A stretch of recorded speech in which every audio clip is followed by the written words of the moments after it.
Fala pessoal, bem-vindo mais uma vez a Python 42. No vídeo de hoje a gente vai falar sobre repetições. Se você caiu de paraquedas, esse vídeo faz parte de uma série com curso básico introdutório de Python. Se você quiser dar uma olhada nos outros vídeos, a série está aqui no canto com a playlist. Muitas vezes na programação a gente precisa escrever algo que vai ser repetido inúmeras vezes. A gente precisa fazer uma mesma operação para um elemento da lista e para todos os elementos daquela lista, ou precisa lidar com os valores de um dicionário, não só para um único elemento, mas para todos eles. E é por isso que existem algumas estruturas que te permitem fazer várias repetições. Por exemplo, digamos que eu tenha uma lista de compras e queira imprimir na tela a string "você precisa comprar" e aquilo que está naquela lista de compras. Então, digamos, lista é igual a cebola, alface, refrigerante, esponja, frutas e, sei lá, carne.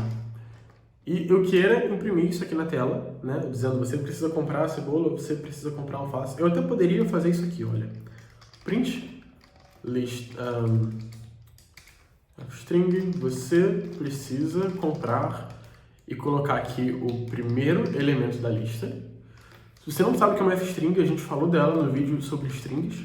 E se você não sabe o que é uma lista, a gente falou dela no vídeo sobre coleções. Então eu coloquei aqui dizendo "você precisa comprar" e ele vai pegar o primeiro elemento dessa lista. Eu vou repetir isso aqui para ele pegar o segundo elemento. Lembra, a lista começa com 0. Foi o primeiro, foi o segundo, foi o terceiro, foi o quarto, o quinto elemento e o sexto e último elemento. Beleza, eu vou salvar isso aqui e eu vou rodar. Então eu vou chamar aqui Python repetições e ele imprimiu para mim cada uma das coisas que eu precisava exibir na tela com a lista de compras. Isso aqui ainda está muito feio. Imagina se fosse uma lista com 100 itens. Aliás, para 6 itens, isso aqui já está horrível. Você tem que imprimir isso aqui várias vezes, pegar cada um dos elementos. E geralmente as listas vão ser geradas de forma dinâmica, né? A gente não vai simplesmente ter uma lista com um número de itens fixos e no fim do dia imprimir do 0 até tal item. A gente vai ter isso aqui gerado de forma dinâmica. Então isso aqui não é nada legal do jeito que a gente fez. Então a gente tem uma estrutura chamada for. O que o for faz? O for ele pega um iterável no Python. Um iterável é qualquer elemento que ele seja passível de você conseguir olhar elemento por elemento dele. A maioria das coleções, na verdade, todas as coleções podem ser exibidas como iteráveis. A lista você consegue iterar ela, a tupla. O dicionário você consegue iterar ou todas as chaves, ou todos os valores, ou todos os itens, como a gente tinha mostrado na aula sobre dicionários. Mas, então vamos lá. Eu vou usar o for, e aí eu vou querer pegar cada um dos elementos na lista, executar uma instrução para cada um deles. Então eu vou colocar aqui for elemento em lista. O que isso aqui quer dizer? Isso quer dizer que for, a tradução literal seria para cada elemento na lista, né? Então, para cada elemento na lista, faça o seguinte.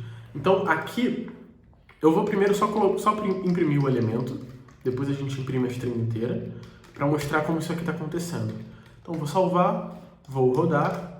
Então, ele só imprimiu cada um dos elementos. Ele executa esse trecho de código para cada elemento na lista, passando para a variável elemento qual elemento da vez. Então, a primeira vez que ele roda, ele está passando o primeiro elemento da lista, a segunda, o segundo, e assim sucessivamente, até chegar no último elemento da lista e ele sai desse for. Então, a gente imprimiu o elemento, mas na verdade o que a gente queria imprimir era isso aqui, né? Era "você precisa comprar" e aqui exibir qual é o elemento. Percebe? Agora a gente não passa mais o index do elemento, a gente tem literalmente o elemento sendo exibido aqui dentro. Deixa eu ajeitar isso aqui. Então vamos lá. Então agora ele exibiu "você precisa comprar cebola", "você precisa comprar alface", refrigerante, esponja, frutas, carne, para cada um desses elementos da lista. Percebe que é muito mais simples do que eu fazer a mesma coisa 6 vezes e ter que iterar isso aqui várias vezes. Isso aqui poderia funcionar com qualquer iterável, como eu falei. Poderia ser um dicionário.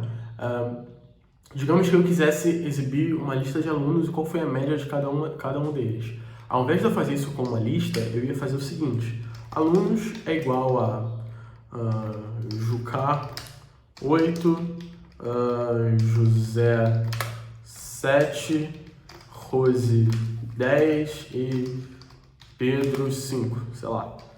E eu quero exibir cada um desses alunos, o nome e dizer quanto ele tirou. Eu ia fazer for, e aí aqui vai ser nome, vírgula, nota em alunos.items. O que eu estou fazendo aqui? Lembra na aula de dicionário que eu falei que você conseguia pegar todos os itens de um dicionário e aqui ele retorna várias tuplas com a chave e com o valor?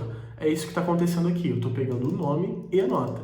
Então, para cada item do dicionário, aqui eu disse para cada nome e nota em alunos.items, ou seja, em itens de aluno, eu vou pegar o nome e a nota e passar para a variável nome e nota. Então aqui eu posso imprimir e dizer que o aluno nome tirou nota. E aí, se eu salvo isso aqui e rodo, o aluno Jucá tirou 8, o aluno José tirou 7, o aluno Rose tirou 10 e o aluno Pedro tirou 5. A gente precisaria melhorar isso aqui para o artigo não ficar no masculino sempre, mas é só um exemplo. Então, para cada nome e nota em alunos.items, ele imprime isso aqui. Então, ele passa para a variável nome e para a variável nota, ele faz isso o número de vezes de itens que eu tenho no dicionário e passa para a variável nome a chave do dicionário e para a variável nota o valor do dicionário, permitindo a gente repetir isso. Além disso, a gente tem o while. O que é o while? O while, a tradução literal, quer dizer enquanto.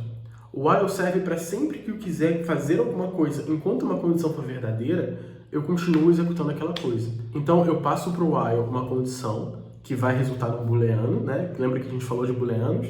As mesmas coisas que eu posso passar dentro de um if, eu consigo usar dentro do while. Só que a diferença do if e do while é que o if ele executa uma vez, caso aquilo seja verdadeiro. O while, enquanto aquilo for verdadeiro, ele continua executando. Então, eu vou fazer o seguinte aqui. Vamos criar um programinha que, enquanto a previsão do tempo estiver abaixo de 0 graus, ele continue perguntando a nova previsão e emitindo um alerta. Então, digamos que tem previsão é igual a input, informe a temperatura. A gente vai ter que converter isso aqui para um inteiro. Informe a temperatura. E aí a gente vai fazer o seguinte. If previsão for menor do que 0, print alerta de temperatura negativa, por exemplo. E aí vamos lá, eu vou rodar esse programinha, informa a temperatura 10, ele não faz nada, informa a temperatura menos 5 e ele me dá esse alerta. Só que aqui ele faz isso só uma vez. Se eu quisesse fazer várias vezes sem usar uma estrutura de repetição, eu ia ter que literalmente copiar e colar esse código, ficando um negócio horrível e que eu só ia conseguir repetir o número de vezes que eu fizesse isso. Então, menos 3, menos 2, menos 1, menos 4 e por aí vai. Isso aqui não é o que a gente quer fazer, a gente quer fazer isso de forma mais automática. Então, o que a gente faz aqui? A gente faz o seguinte, o while, previsão menor do que 0, imprima isso, e no final do while eu vou pedir a previsão de novo. Porque eu primeiro pedi, se era menor do que 0, ele imprime esse alerta, e depois ele continua pedindo até que a temperatura não seja mais menor do que 0, e ele encerra o programa. Então eu salvo aqui, então vamos lá, vou rodar o programa, informa a temperatura menos 5, alerta negativo, menos 3, menos 2, menos 1, menos 10, menos 20. Se eu colocar aqui 0 ou um número maior, ele encerra o programa, porque eu disse que enquanto a temperatura fosse menor do que 0, eu ia fazer isso daqui. Então, se de cara eu já colocasse um 5, ele já não vai dar o alerta e encerra o programa. É para isso que o while serve, para eu ter uma condição e ficar checando ela a cada vez que o meu ciclo acontecer, e quando aquela condição for falsa, ele sai daquele ciclo. Enquanto ela for verdadeira, ele continua executando, repetindo. Existem algumas situações que você vai ver isso aqui, olha. While true, e aí eu vou colocar a previsão aqui dentro. Então, ele vai repetir isso sempre, porque o true sempre é verdadeiro, né? True quer dizer verdadeiro. Eu vou pedir a previsão e vou dizer o seguinte. If previsão for menor do que 0, eu vou dar um alerta de temperatura negativa. Se não for, eu vou dar um break. O que o break é? O break ele encerra esse while. Mesmo sem a condição virar falsa, ele vai encerrar isso aqui. Vai continuar funcionando do mesmo jeito. Temperatura menos 5, menos 10, menos 9. 0. Acabou. Então é isso, o break ele vai interromper literalmente essa execução e sair do while, mesmo essa condição continuando sendo verdadeira. A gente tem uma outra palavrinha que a gente usa em estruturas de repetição chamada continue. Se por algum motivo, dentro daquela minha estrutura, eu não quero continuar executando aquele bloco e eu quero voltar para o início dele, a gente usa o continue e ele interrompe e volta para o início. Tanto o continue quanto o break, eles podem ser usados no while e no for. Você consegue usar eles normalmente. Então, relembrando, no for você precisa ter um iterável, uma coleção que você consiga ir elemento por elemento, passando os elementos, e no while você tem que ter uma condição. Essa condição é bem parecida com a do if, só que a diferença para o if é que o if executa uma vez, acabou, e o while, enquanto aquela condição for verdadeira, ele continua fazendo. Então tudo aquilo que a gente viu no if, de usar os valores booleanos das coisas, de usar o AND, o OR, de usar o curto-circuito, você consegue usar dentro do while também. Eu espero que você tenha gostado de mais dessa aula. Se você ficou com alguma dúvida, pode deixar aqui nos comentários, a gente vai ter o maior prazer em te responder.